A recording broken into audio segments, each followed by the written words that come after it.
talking video editing and transcription with Digital Anarchy. This is MacVoices. This edition of MacVoices is supported by MacVoices Magazine, our free Flipboard magazine that brings you the best Apple tech tips on the web. High in signal, low in noise, just like MacVoices, MacVoices Magazine will help you do more with any and all of your Apple devices. Access MacVoices Magazine content in the free Flipboard app, on the web, and now in your favorite RSS reader. Find out more at macvoices.com/magazine. Welcome to MacVoices. This is the talk of the Apple community, and I'm Chuck Joyner. Folks, it seems like it's only going to be a few short weeks, maybe months, until NAB in Las Vegas. And that doesn't mean, though, that we shouldn't be talking about video production here and now, because Digital Anarchy has something new, and our buddy Jim Tierney, the chief anarchist at Digital Anarchy, is here to tell us about it. Jim, good to see you. Yep. Thanks, Chuck. Thanks for having me on. Jim, we've talked about transcription so much with Digital Anarchy, and now you all have released yet another product centered around transcription for video, Transcriptive Rough Cut, Rough Cutter, Transcriptive Rough Cutter. So the obvious question is, what is it, and how does it vary from some of the other products you have? So, I mean, it's really kind of Transcriptive 3.0, but we kind of wanted to really emphasize the fact that, it's really not just a transcription tool anymore. There's really a lot of features in there that kind of enable editing with text in terms of both creating, allowing you to edit a transcript and then build a sequence off of that, or where it Premiere will, or where Transcriptive will automatically create a sequence that removes the portions of the video that correspond with the text that you removed. But also that you can, in Premiere, when you're using Transcriptive, you can set in and out points in the text and drop those into your sequence, just as if you were, doing the same, scrubbing through your source monitor, setting in and out points, and then inserting that into your, main edit. So there's just a lot of tools that we have now for really allowing video to create another tool for editing, as opposed to just getting transcripts. And it took me a little while. You've been very patient with me, trying to help me understand the advantages or the opportunities for editing via transcript. Because I think a lot of us, especially the way I produce this show, it'd be great to hit a button and say, okay, you can watch the video or you can read what Jim and I are saying. And this takes it back to the production level. And so that not only does it make it a little bit easier on the editor, but it also makes it easier on the customer who is trying to decide what he wants or doesn't want, because you can give him a whole different look at the project before it's finished. Yeah, I mean, you can send transcripts to, other stakeholders, whether it's a producer or a client or another editor, and they can kind of review that, kind of do a, digital paper edit, so to speak, where they can delete stuff, they can add comments, and then send all of that back to you, and you can use that as either to generate, an automatic kind of assembly or rough cut, or just go through the comments, look for the deleted text or struck through text, and then, use that information to build your edit. And it makes it so much easier maybe to find something that you knew a comment was made during a video shoot about something, and you definitely don't want it in. But instead of having to watch all that video to try to figure out where it was said, you can just jump right to that spot and say, okay, now we got to figure out how to cut it out. Yeah, I mean, one of the big things is, it's a lot easier to search text than it is to scrub through a video looking for something.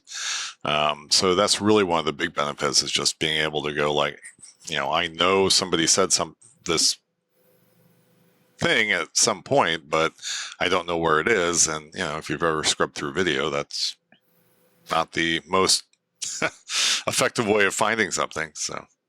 Yeah, you can only play back video so fast before it becomes unintelligible. I pride myself on being able to listen to things at about 2 to 2.5 speed, but much beyond that, there's a pretty good chance you're going to miss what you're looking for. Yeah.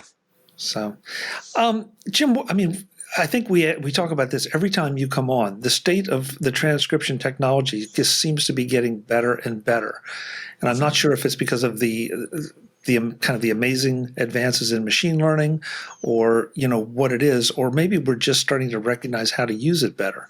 What's your take on that?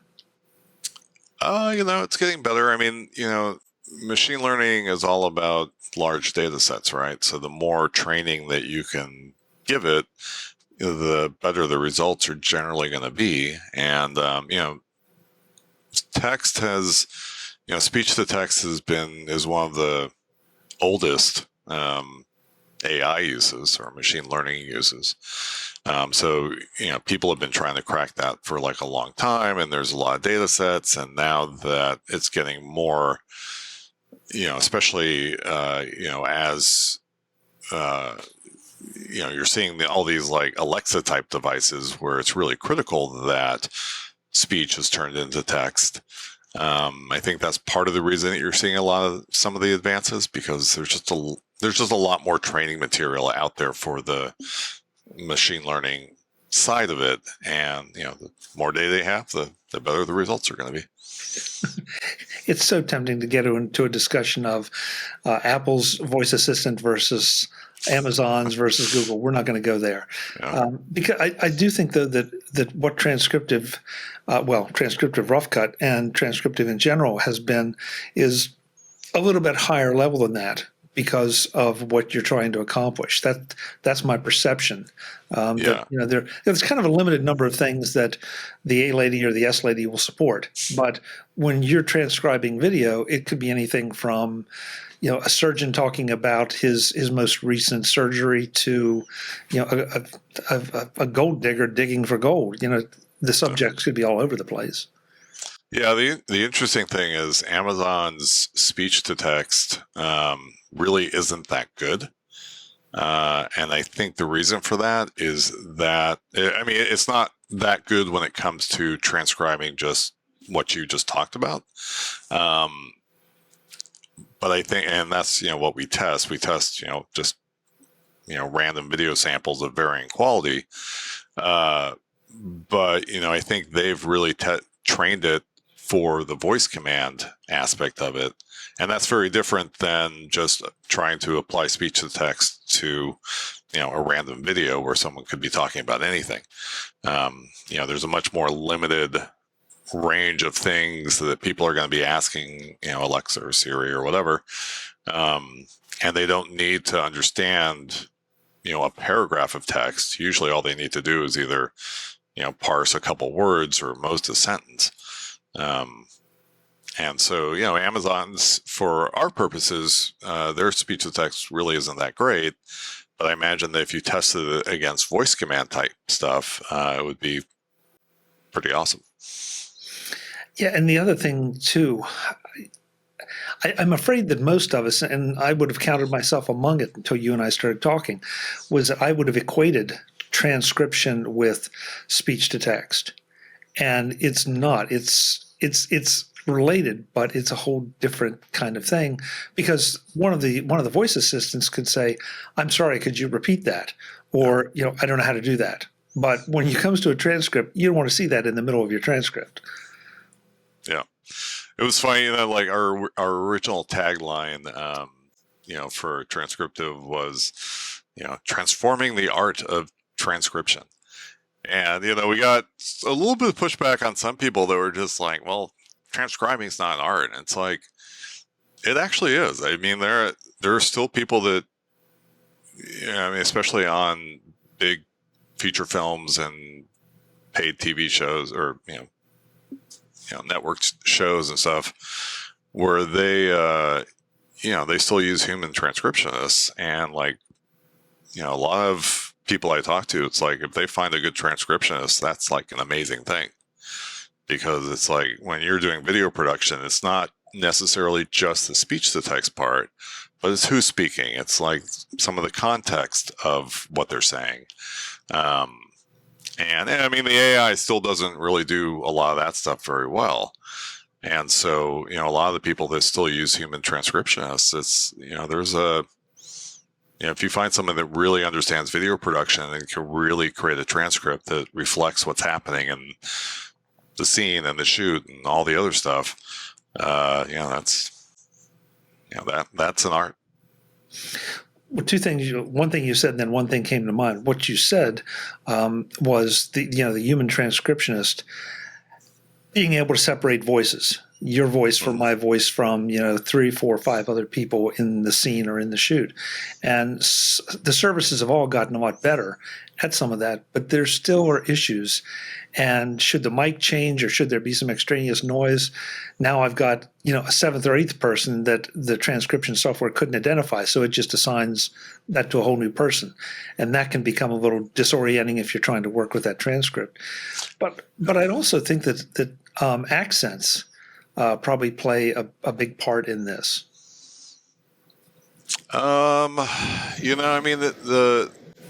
As far as identifying different speakers, it's really one of the things that AI kind of sucks at.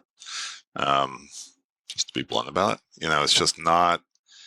It's gotten a little bit better in the 3 or 4 years that we've been doing this, but it's still really inaccurate in terms of being able to. If you've got somebody who's a male and a female, maybe it'll figure it out.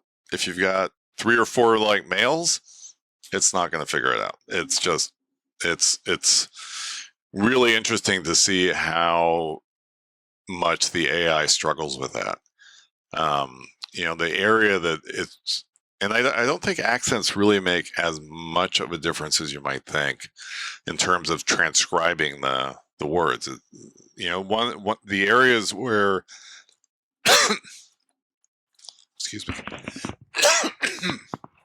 The area where the AI has gotten much better is handling background noise and accents and stuff like that. But in terms of identifying speakers, it still, really has a tough time with it. So my apologies to my friends in the Northeast, but park the car in the yard is a lot different to my ear than park the car in the yard. And so, that makes me wonder if we ran transcriptive on that, what it would do to what I just said. Yeah, well, that's not really an accent, right? I guess it is, but you're almost speaking different words. There's somebody speaking proper English with an accent, and then there's someone that's speaking with a heavily, I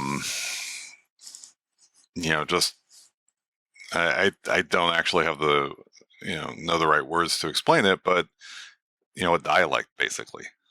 That's almost a different dialect, because pack,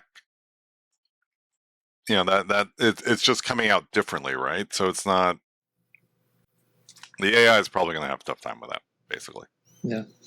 But these are the things I think that make it interesting. And, this is not to say that something like Transcriptive or some of the other services out there, depending on what your project is, aren't hugely a huge improvement over everything and aren't hugely useful. Because each iteration, I think it does get a little bit better. Yeah. We can all go back if you've been around this world for any length of time, not 3, 4 years ago. Things have gotten so much better for processing and upscaling and compressing, and that's just on the video side. And now we're starting to talk about more of the content side of these projects. Yeah, and that's really what Transcriptive is kind of designed to help with, is taking all the speech, turning it into text, and allowing you to find the content that you're looking for faster and do more interesting things with it. So if Transcriptive Rough Cutter is version 3, is that an upgrade, or is this a side grade, or is 2.0 still there, or how is that working for you? It's technically an upgrade. It's a free upgrade if you own 2.0. So it's basically an upgrade. So with 2.0 no longer exists. It's been replaced by Transcriptive Rough Cutter, and that's the new version of Transcriptive going forward. And so is this from a pricing standpoint? Obviously, you're buying the software, but are you still buying, like so many hours of transcription, or is that the way it works on the from the service side? Yeah, so if you're using Transcriptive to transcribe, then you still need to pay per minute. The price is, if you buy in bulk, it's 4 cents a minute, which is, $2.40 an hour. So it's, at that level, it's one of the more inexpensive services. You can also use transcripts from other services. So if you want to use Adobe's transcripts that they have now included in Premiere, you can do that. You can just save it out, export it out of Premiere and import it into Transcriptive, and we can make use of that. I think you will find that the Transcriptive AI is more accurate than what they have. It's pretty solid. I mean, it's a good AI. It's nothing wrong with it, but in terms of accuracy, I think in most cases we're a little bit more accurate, especially on stuff that has a lot of background noise. So, if something's really perfectly recorded, you're in a studio, you have somebody that enunciates the words great, all the AIs do a great job at that. Where it starts breaking down and where you start to see more errors is when you have more accents, when you have more background noise, when it's just, man on the street type of interview on a New York street corner versus, in a production studio. So, but all this stuff, what we do is we take short clips, 1 or 2 minutes.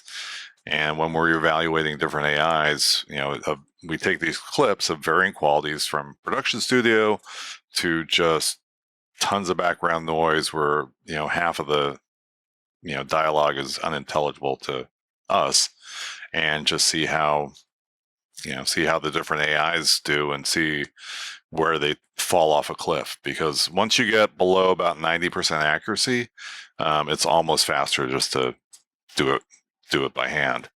And all the AIs at some point will kind of fall off that cliff, but the better ones will hold it together longer. 90%, I think that's going to surprise some people, and yet it shouldn't, because if I make 2 typos in a blog post, I'm probably going to hear about it from somebody. It's like, Yeah. don't you know how to type?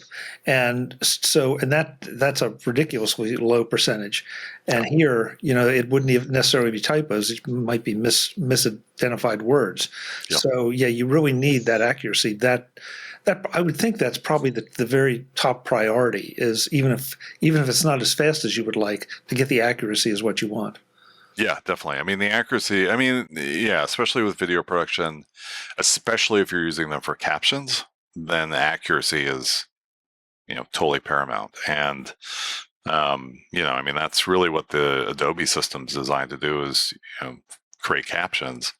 And so, the fact that they're not quite as accurate as some of the other ones out there is interesting. But, if you're just using it to find stuff, the accuracy doesn't matter quite as much. If you're just transcribing, 50 hours of video and you just want to be able to search that, that can be a little bit less of a priority. But below a certain threshold, that becomes difficult as well, because now, a good 15, 20% of the words are not right. And that's going to affect your ability to search that. So you still really want it to be kind of above that 90% threshold. And how you define that kind of varies. It's like, do you include punctuation in that? We when we're testing, mostly we focus on the words, and then punctuation does kind of come into play. We usually break it out, like what's the word accuracy and what's the word plus punctuation accuracy, and kind of gives us a little bit more information about how well each AI does. But ultimately, the important thing is word accuracy. Yeah. If you haven't turned on your closed captioning on your TV, whether you need it or not, sometimes that's a good thing to do, to sort of get a state of the art, and also to see some of the almost comical mistakes at times. and I'm not going to call out anybody because I don't know what's human and what's machine. But some of it, you just you look and say, what? Where did that come from? And then you just kind of sound it out phonetically, and it's like, oh yeah, okay, I can see either. So that's either a typo by a human, or it's a miscommunication by an AI somewhere. So yeah. Well, I mean, if you want to get an idea of how hard transcription is, sit in front of your TV and type out everything you hear, and then see what typos you make. It's actually, if you're trying to do it in real time, as for closed captions, which you would have to be doing if you're a human, or an AI or whatever. But but if you're a human doing the transcription, you got to do it in mostly real time, and sometimes you mishear words and stuff like that. So. yeah, and none of us type perfectly. So if you Nope. if you mistype that and you go back to try to correct it, you've lost it's 30 seconds of what was there. So you just keep right on plowing through. That's a good point. Yeah, that maybe I'll do that tonight just to amuse myself. Yeah, especially if you're trying to transcribe like a sports event or something with a whole bunch of different names and stuff. That is one of the cool things about some of the AIs and transcriptive as well, is that you can import a glossary. So we did a cool blog post about this.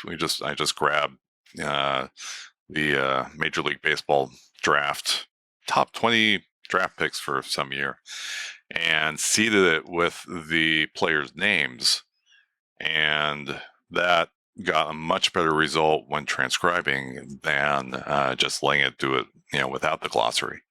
So you can definitely, if you know beforehand that you've got a whole bunch of like proper names or other weird words, whether it's biotech, medical, or whatever, and those words are in your video, you can help the AI out by just saying, hey, these are words that are important, and you're probably going to run into it, and if the AI doesn't know it, it'll probably just fail on it. But if you seed it with those names or words, then it's going to do a much better job. Okay, forgive me for going just a little geeky here, but I'm really intrigued by this. So let's say I was transcribing the Olympics, and I got the names of all the Italian bicycling team. Mm-hmm. When I seed that into the AI, I mean, is that something that goes in there and stays on a permanent basis to add to the corpus of information, or am I seeding that just maybe for a particular project? No, you're doing it just for a particular project. Because what's happening is it's the AI is going to identify certain word sounds as words it knows, but if you tell it, hey, here's a word that we're looking for, or that's going to come up, it's going to take that and go like, oh, these word sounds are probably this and not what I'm guessing it is. Especially if the words that it picks doesn't make sense in the context of the sentence or whatever that it's in, it's going to start looking around for other options. And if it has a glossary, it's going to go like, oh, hey, these word sounds match up to that text. I'm going to use this text as opposed to whatever I'm guessing. But it's really project based, at least the way we're doing it. It's really project based, and it's not going to retain those, that glossary for other transcriptions. So what I tell people is just create a text document that if you're reusing this stuff a lot, just create a text document that has the words in there for that you want to keep around, and then just copy and paste it into a glossary, whenever you transcribe. Yeah, again, that makes a lot of sense. It's just you started out earlier in the conversation by saying we're getting more and more information in for these things to analyze, mm-hmm. and at some point, A, and the are going to be pretty well recognized no matter how they sound. Yeah. And at what point do you start growing out the edges of it to the benefit or the detriment of the model? So Interesting. Interesting. Jim, I always have to ask, I know this is a Adobe Premiere based. Anything coming for Final Cut possibly, or is that just not in the cards right now? Probably not right now. Yeah, it's for the time being, we're probably just going to see how it does for Premiere, and we're thinking about it. I mean, it's never off the table. I mean, all of our other products support, Premiere and FCP and Resolve, but it's such a big system that it's going to be a lot of work to get it into FCP, and one of our concerns is that, especially with Adobe, putting in their own transcription thing is, I mean, what they have in there is basically Transcriptive 1.0. It's basically what we did. It can only be used on sequences. It's really designed for captions and whatnot. So one of our concerns is, if we port this over to FCP or Resolve, do they do the same thing and add in their own system at some point? So we're kind of taking a wait and see approach right now to see if we get any feedback from Apple as to what their plans are. Yeah. Well, maybe we'll see that at NAB. Yeah. Yeah. Are you all planning on going or exhibiting at NAB? I'll be there. We might. We are not exhibiting, but we might have a table or something at some of the networking events. We'll see. We'll see how that all plays out, and how many people are going to go, and what kind of events are going to be happening. Obviously it's 2 months out, so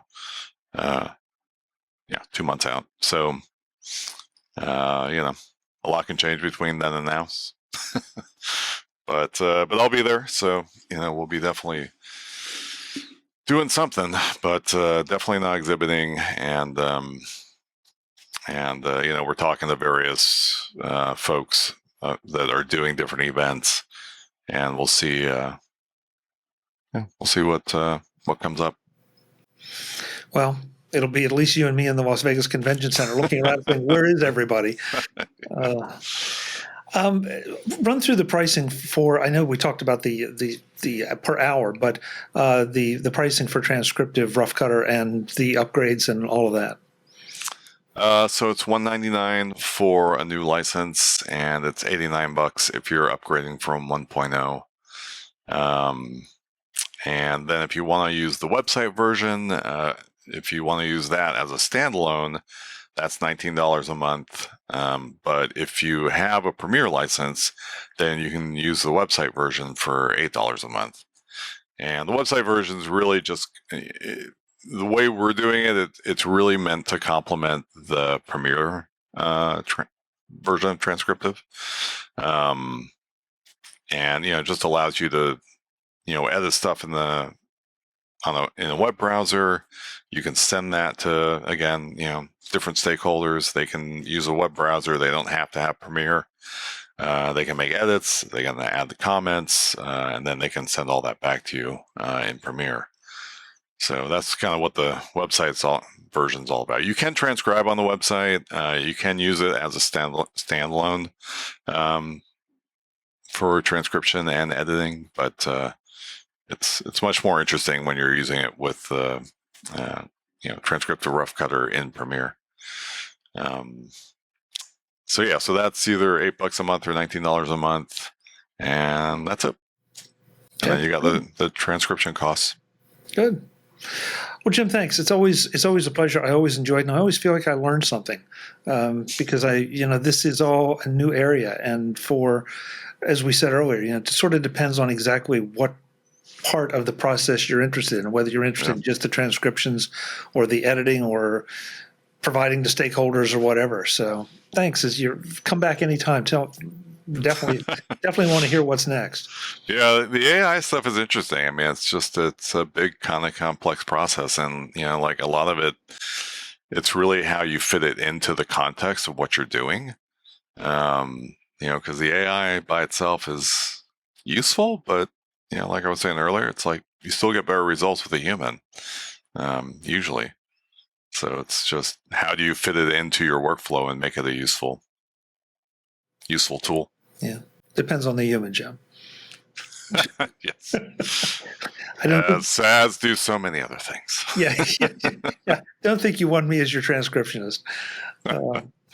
Last thing, the website is digitalanarchy.com. Okay, and of course, Transcriptive Rough Cutter is not your only product. So, folks, go there and check out everything that Jim's company makes to help you improve your projects. No matter what program you use or what you're doing in it, they've got something that'll help you. And we just released versions of all the visual effects plugins for M1 and all the stuff, Big Sur, and supporting After Effects multi-frame rendering. Lots of changes. So yeah, we just upgraded all that stuff, and that should be up on the website now or very soon.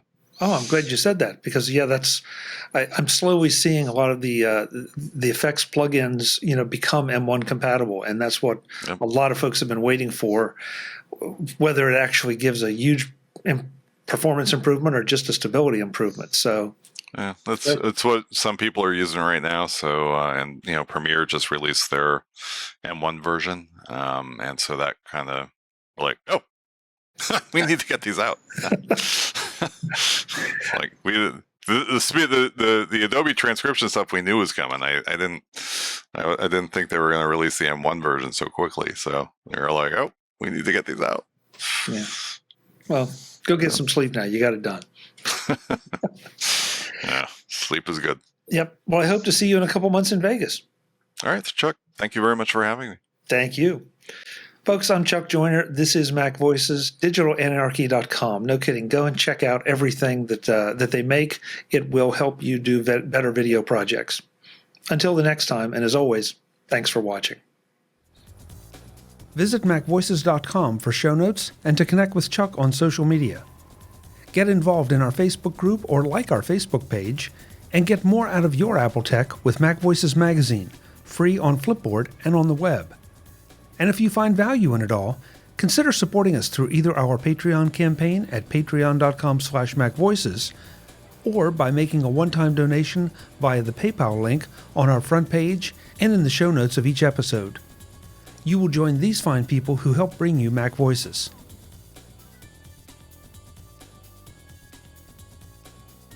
Advertising handled by Backbeat Media at backbeatmedia.com. Bandwidth provided by CacheFly at cachefly.com.